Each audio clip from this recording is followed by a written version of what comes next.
আসসালামু আলাইকুম everyone, welcome back to my channel log in to English with Abdullah. So আজকে হলো আমাদের ফ্রি স্পোকেন কোর্সের 41 নাম্বার ক্লাস। সো আর স্ট্রাকচার নাম্বার হলো 48, ঠিক আছে। সো আজকের আমাদের স্ট্রাকচারটি হলো যে আমরা কোনো কিছু করতে ইচ্ছুক, আমি কাজটি করতে ইচ্ছুক, আমি কাজটি করতে ইচ্ছুক ছিলাম, আমি গল্পটা লিখতে ইচ্ছুক, আমি গল্পটা লিখতে ইচ্ছুক ছিলাম, আমি এটা করতে ইচ্ছুক, ওইটা করতে ইচ্ছুক, ওইটা করতে ইচ্ছুক ছিলাম। So, এগুলো আমরা বলতে পারি জাস্ট কি উইলিং টু ব্যবহার করে। আমি যদি বলি যে আমি ইংরেজি শিখতে ইচ্ছুক, তাহলে কি just I am willing two, তো শিখা ভার্ব কি লার্ন, ঠিক আছে। Learn, LEARN, learn, learn English, আমি ইংলিশ শিখতে ইচ্ছুক, ঠিক আছে। এখন যদি বলি আমি কাজটি করতে ইচ্ছুক, কাজটি করতে ইচ্ছুক, তো করা ভার্ব কি ডু, জাস্ট কি ডু, আর কাজটি কি দা ওয়ার্ক, ঠিক আছে। I am willing to do the work, আমি কাজটি করতে ইচ্ছুক। এখন যদি বলি যে আমি পড়তে ইচ্ছুক, তাহলে পড়া ভার্ব কি read, I am willing to read, আমি পড়তে ইচ্ছুক, ঠিক আছে। এরপর এটা হলো, মনে করি যদি আমরা যদি বলি যে আমি গল্পটা লিখতে ইচ্ছুক, তাহলে লেখা ভার্ব কি right, I am willing two right, ঠিক আছে।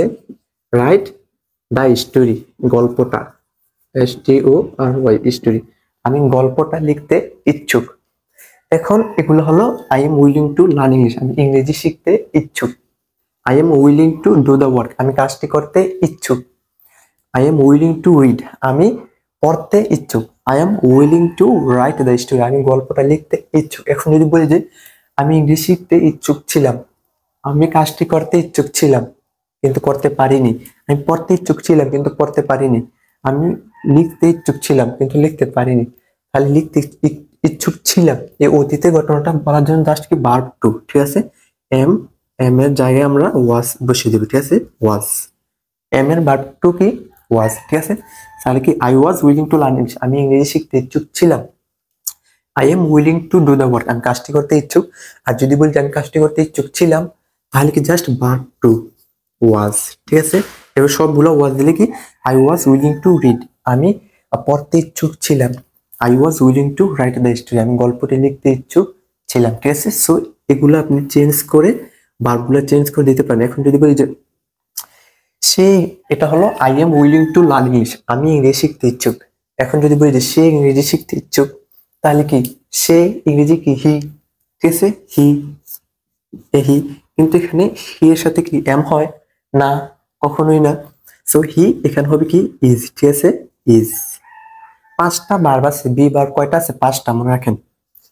এম একটা, ইজ একটা, আর একটা, এলো এক নাম্বার। এগুলো এই তিনটা হলো ভার্বের এক নাম্বার, ঠিক আছে। এম ইজ আর, আর ভার্বের দুই নাম্বার হলো ওয়াজ, ওয়ার, ঠিক আছে। এম ইজ আর ওয়াজ আমরা বলে থাকি, ঠিক আছে।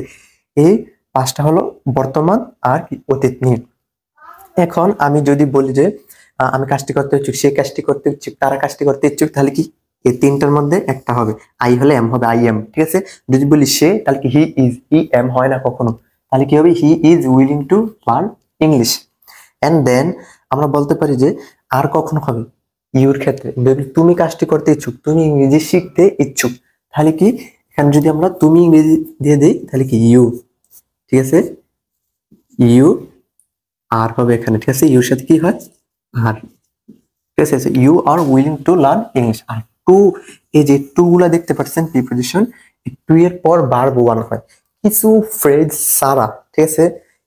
কিছু ফ্রেজ যেমন আছে যে উইথ এ ভিউ টু, এদিকটা একটু, মানে এরকম কিছু ফ্রেজ আছে যেগুলোর মধ্যে ভার্বের সাথে আইএনজি হয়।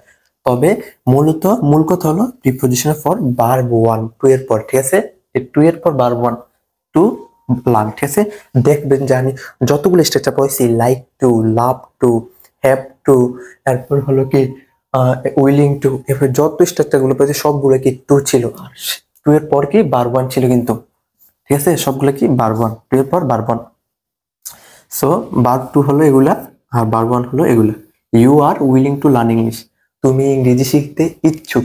যদি বলি তুমি ইংরেজি শিখতে ইচ্ছুক ছিলে, তাহলে কি ভার্বের দুই নাম্বার WERE, ওয়ার, ঠিক আছে। ওয়ার, ঠিক আছে।